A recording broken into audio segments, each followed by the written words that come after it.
On Inside Out tonight, we're in Wokingham with the story of the former postmasters fighting for justice. People's lives have been ruined. Decent, honest, hard-working people. We must have justice for the postmasters and postmistresses. I'm on the Isle of Wight to meet one of the rarest mammals in Europe. And plots, picnics and peacocks. It's Shakespeare, just as you like it. I'm John Cuthill, and this is Inside Out for the south of England.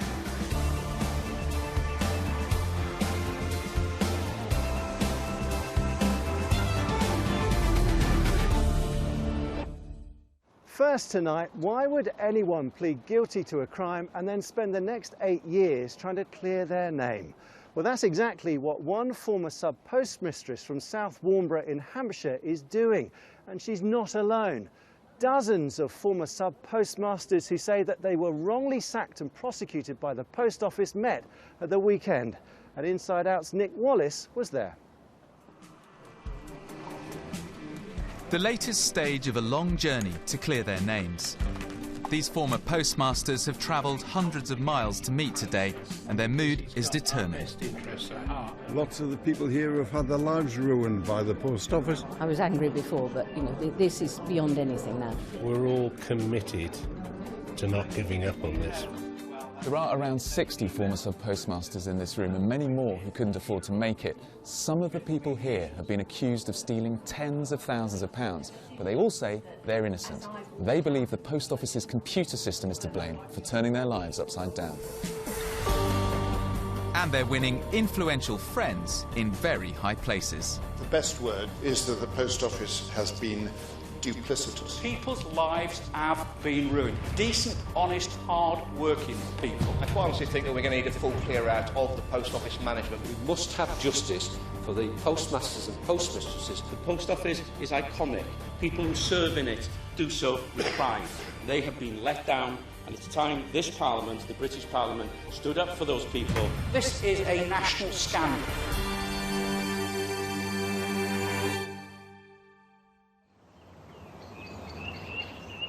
It's only being called a national scandal now, but it's been brewing for years.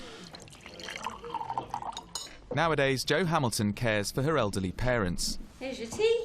But it wasn't always that way. Have you had your tablets, Dad? 4 years ago, Jo was managing a Hampshire village shop. But she was also a convicted criminal, accused of stealing £36,000 from the Post Office counter she ran from the same premises. Jo denies taking a single penny. She says the losses were down to a problem with the Post Office computer system, Horizon. I am furious about the whole thing, and I can't believe that I've had to go through what I had to go through when I now have a criminal record, and it's dreadful. The people of South Warnborough donated thousands of pounds to help keep Jo out of prison.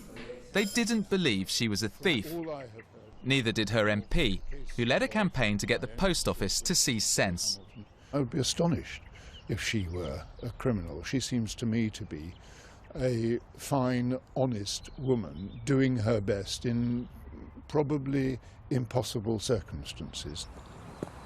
Jo says she was told by the Post Office she was the only one having problems with Horizon.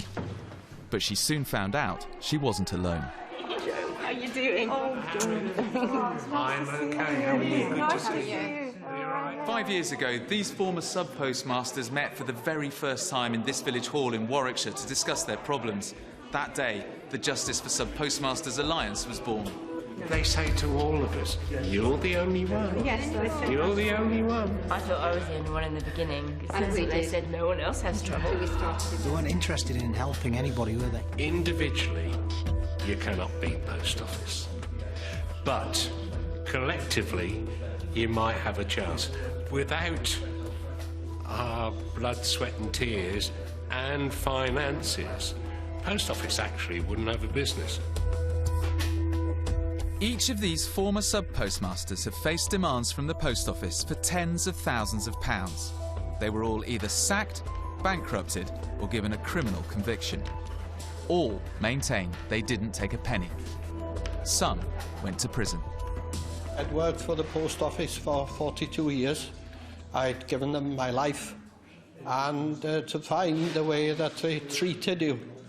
They wanted blood, they wanted everything. And you had to dwell on all this in a prison cell? Oh, yes, yes. You know, and believe you me, it was a bloody long time between, you know, opening the door and closing it on you again. Not everyone who turned up to the first meeting was a sub-postmaster. Watching closely was a lawyer from Hampshire. Izzy, you were here in this hall 5 years ago for the very first meeting. What did you make of it then? I was very surprised. I'd never met any of these people before. They'd never met each other.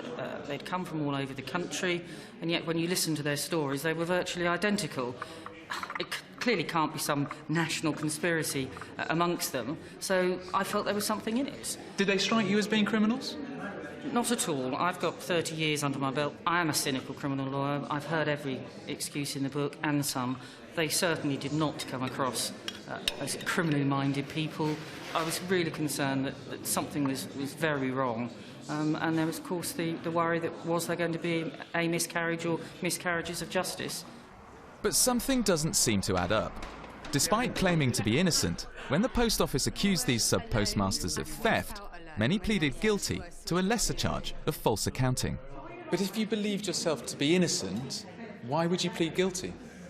Because I knew I couldn't defend myself.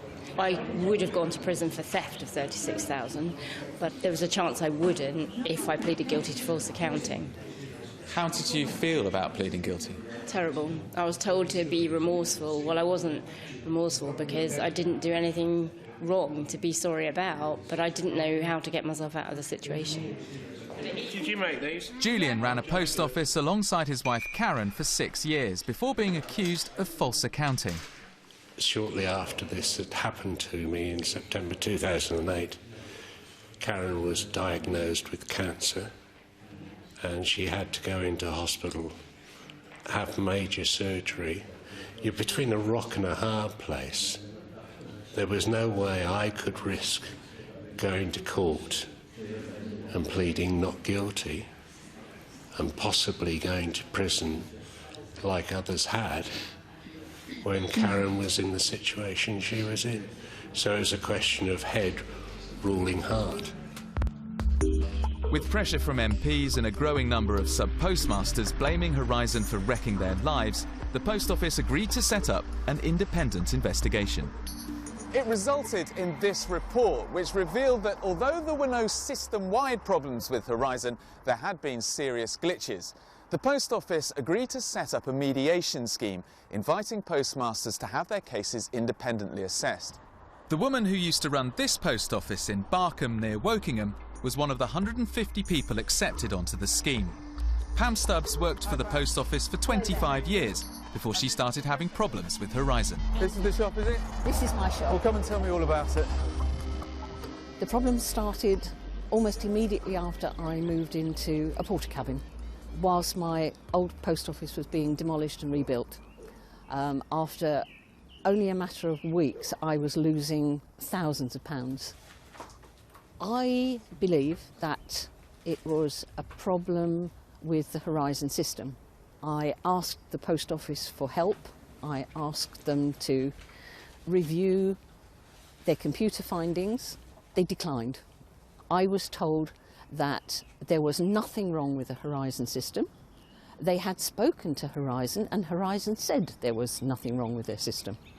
And that seems to be as much investigation as ever went on. The unexplained losses reached 5 figures, and the post office demanded Pam hand over £27,000. She refused and was suspended without pay. How did this all make you feel? I was frightened. I had visions of people turning up on my door to take money away from me.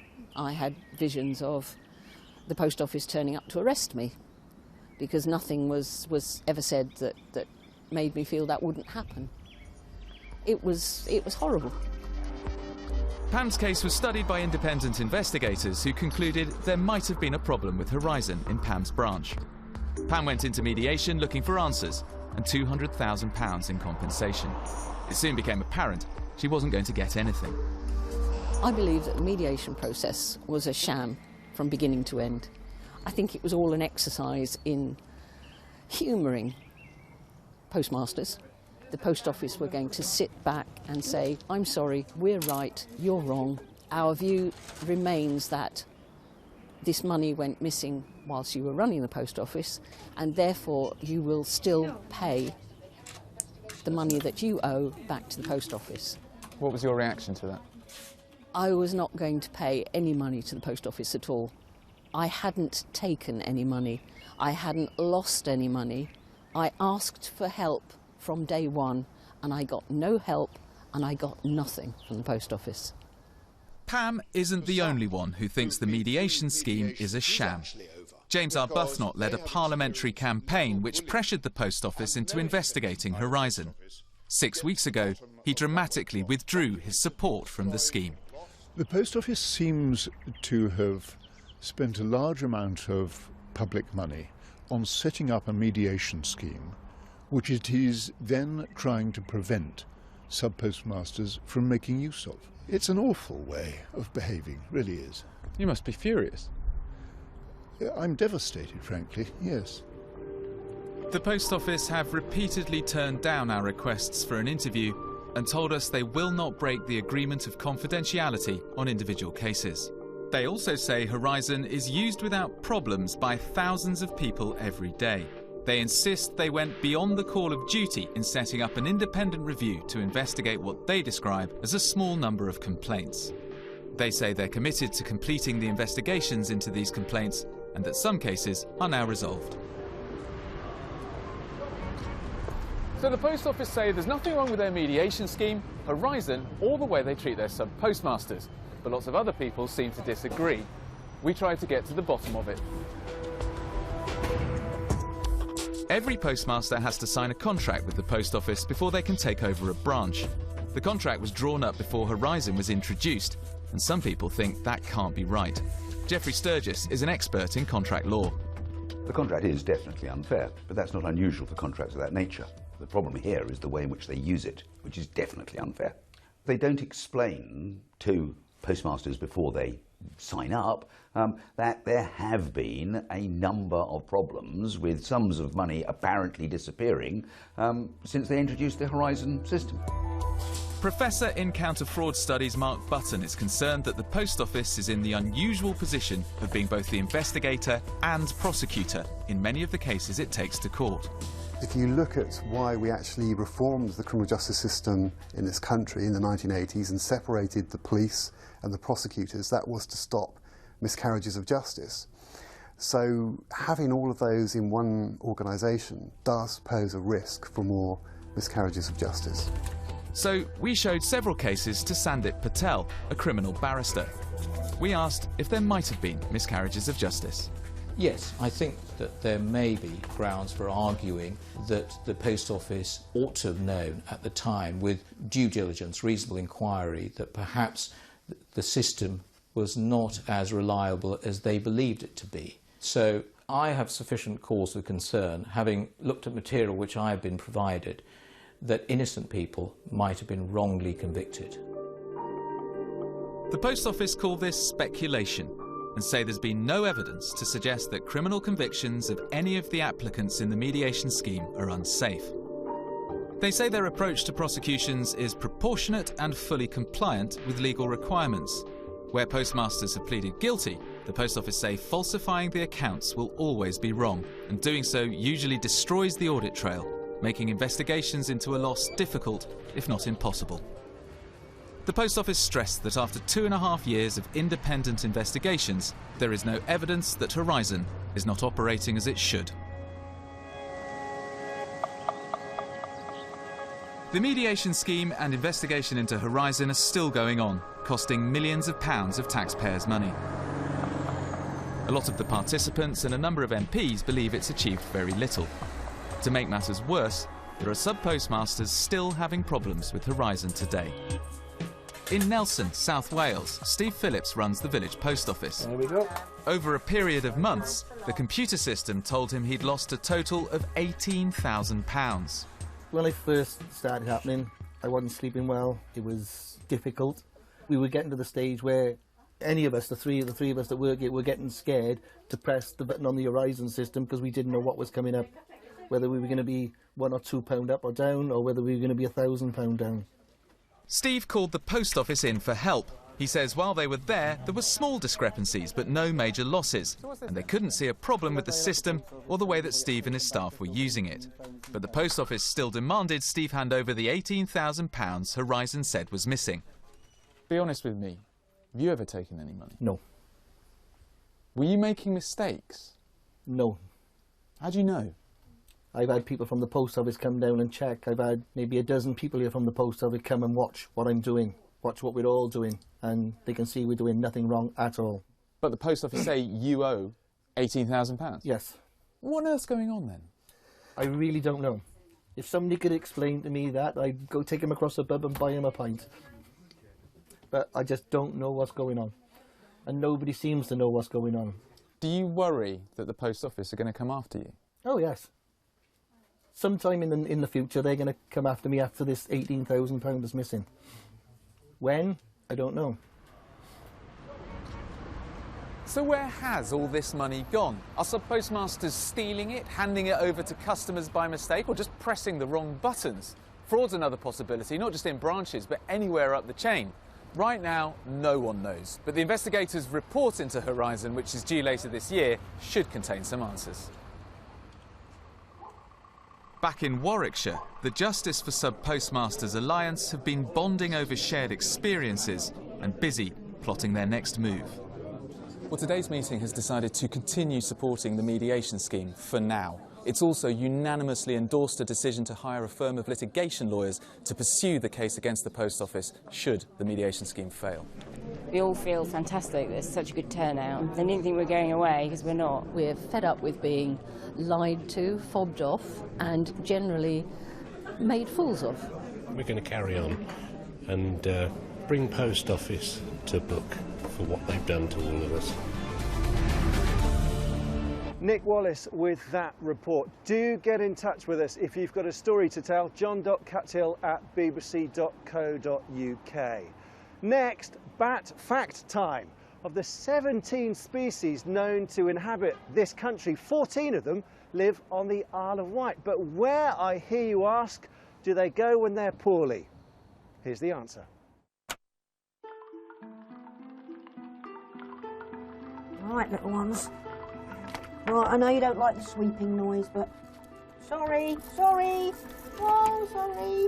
This semi-detached house at Sandown on the Isle of Wight is lined with numbered cages and has a distinctive pungent smell.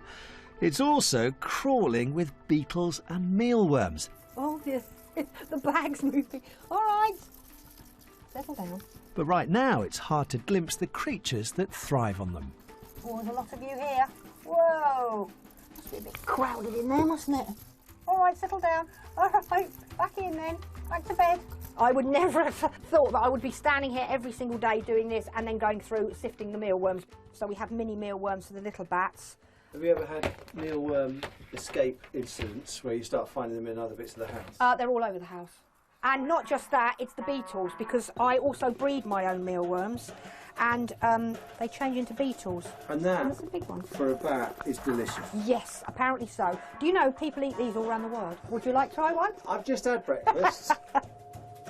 Sweet, can you get? And this is one of the little creatures that has taken over the lives of Donna and Graham Street.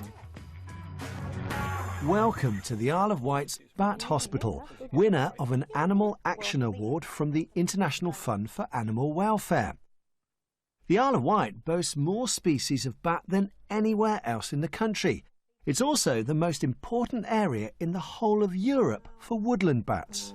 Well, nor is Marlowe. How long's Marlowe been here? 3 years. Still am feeding him. What's life of luxury then, isn't it? This is Coomley. Coomley is a very rare Beckstein's bats, although the island is home to more of the rarer species because of the natural woodland we've got, unsport areas. So he came from a place called Coomley Greatwood at Haven Street. He'd been caught by a cat, unfortunately. You can see there, John, that he's got a damage to the right ear. The biggest problem we get is obviously cat attacks. Right. You know, where bats will fly down low to catch their insects. Cats are very nimble when they actually, knock them out of the sky or bring them into the house, And by rare, I mean, how I mean, this is one of the rarest mammals in the country, isn't it? Yeah, they class him one of the rarest mammals in the country. Yeah. So he'll never be released to the... No, he's been in captivity now for How long will they live for? How long? His lifespan's about 20 years. 20 years? Yeah. So we never know how long we're going to keep them for. Up until last year, there was 1,582 bats. We've had 84 this year, so my quick maths makes that 1,666 bats so far, up to date. All named? All named with a different name. This is a pipistrelle. This is one that had a broken forearm. What do you get out of it? Why do you do it? Why do you keep rescuing bats? It's a passion now, John. It's just one of those things that we've started with it, and you can't put it down. They're just fascinating creatures, and it's just nice to teach people about it, and it's the thrill you get when you release a bat back to the wild. So, all right, 30% of the time, bats don't go back to the wild. Some of those stay with us, long-term captive. And we still get very upset when a bat dies or we lose a bat. But then again, 70% of the time you go out there and you hold your hand up and the bat flies off. 9 times out of 10 with the people that rescued it. And it's the thrill on their face when they see that they've rescued a bat, we've made it better, and off it's flown back to the wild. Can I hold him? Of course you can. Just keep your hand it's nice and still, and he should sit there. He's a very well behaved. It was an enormous privilege to hold this rare and enchanting little creature. I've never held a bat before. In all my... Of course, this little digit here is a thumb. Those that we're gripping on. We grip on with 5 toes and a thumb. Okay, so the actual wing is a hand. So he's got 4 fingers and a thumb, and that's what he grips with there. But I was also lucky enough to be able to hand it back. Donna and Graham are committed to caring for bats day and night for the foreseeable future. We did not mean to do this. This did us. It chose us. I'm sure it did.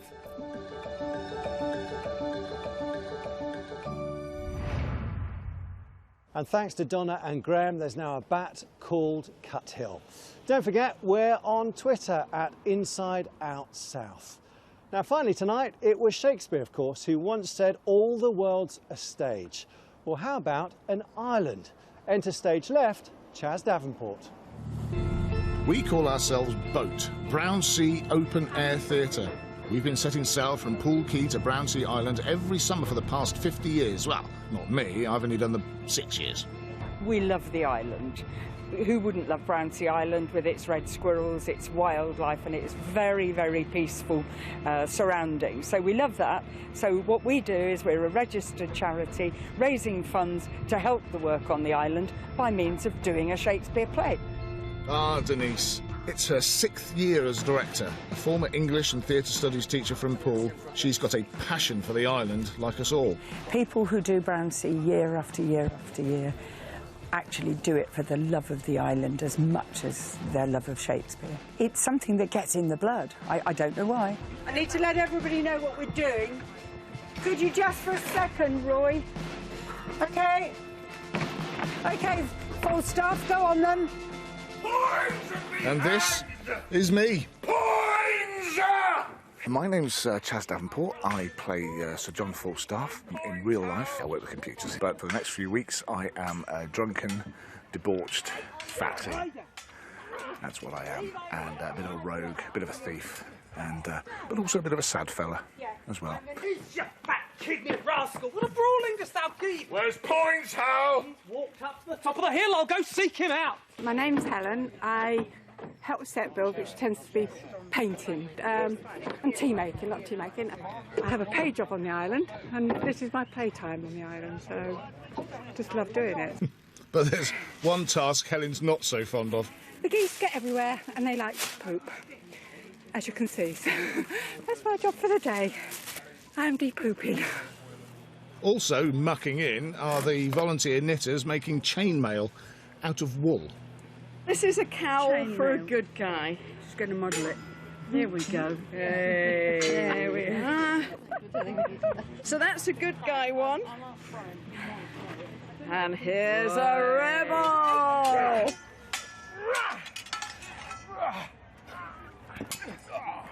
For me, the biggest challenge really is to make sure everybody's safe. You know, you can put really great fight scenes together, but if someone gets hurt, then it sort of blows everything out the window, if you like. So the challenge is really to make sure no one gets hurt.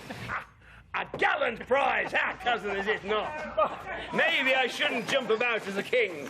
I'm delighted with the set. It's much bigger, much more versatile than I thought it would be. It's going to be full of action and, yeah, we're looking forward to a really good run now. After months of planning, the audience and the picnics arrive. The peacocks are poised, King Henry's, well, not sure what he's doing, and backstage, well, I'm hoping I'll be ready soon. These aren't so bad. Sometimes, some years, we have to wear actual, proper, sort of like 18 denier type tights, you know. And I don't know how women do it, because they feel kind of cold and then really hot on the legs. They're a bizarre, bizarre thing. And women look fantastic in them, I just look weird. But that's Shakespeare. This is the one, this is the opening night, so this is the biggie. So everybody's a little bit nervous, a lot of pacing around, a lot of people talking to themselves, but we're ready. So shaken as we are, so one with care, find we a time for frighted peace to pant. What time of day is it, lad? Thou art so fat-witty with drinking of old sack and unbuckling. Look at him up there, all full of himself. Upon benches after noon. All right, I'm down here with a drink. Truly no. What the devil hast thou to do with the time of the day? Thou hast done much harm upon me, Hal. God forgive thee for it. It's good, it's good. It's going a bit slicker, going a bit faster, and it's good to have a live audience because that always sort of gives you the extra bump that you need. The audience is in and Brownsea's peacocks are locked out. Look at this cheeky pair trying to sneak in without tickets. Thy love is worth a million. Thou owest me thy love. Nay, my lord. But our gate crashers make a speedy exit once the battle kicks off. And it seems some of the audience have snuck out with the chickens. We've all came out and we decided, after we'd had a little chat, that actually none of us really knew exactly what was going on. So we decided that we would just stay out and let the boys go, and so we've left them to it. I know thee not, old man. Fall to thy prayers. How ill white hairs become a fool. Stand by everybody at 5. God save thy grace, King Hal, my royal Hal! This is what it's all about. Right now I'm bursting with pride and we're all as thankful to the audience as they are to us. In all, we did 9 performances, but it's always the opening night that's the most nerve-wracking. It was incredible. It's really good. I really like the comedy aspects, which you don't tend to think of with Henry IV. If I'm honest, I think I fluffed a few lines, 1 or 2. Yeah, people say, oh, the audience won't know, but I know it's in there, it's in there. The whole volunteer thing means that people want to be here. And because they want to be here, they get here, they enjoy doing it, and they put their heart and soul into it. Well, I think we've proved tonight that you don't have to worry about whether you understand every word of it. You can certainly tell from the laughter that they got all the humour and then some. And thanks to Falstaff for being our guide. And if you fancy treading the boards, there'll be auditions later in the year. That's all we've got time for right now. john.cuthill@bbc.co.uk is the email address, and I'll see you next week.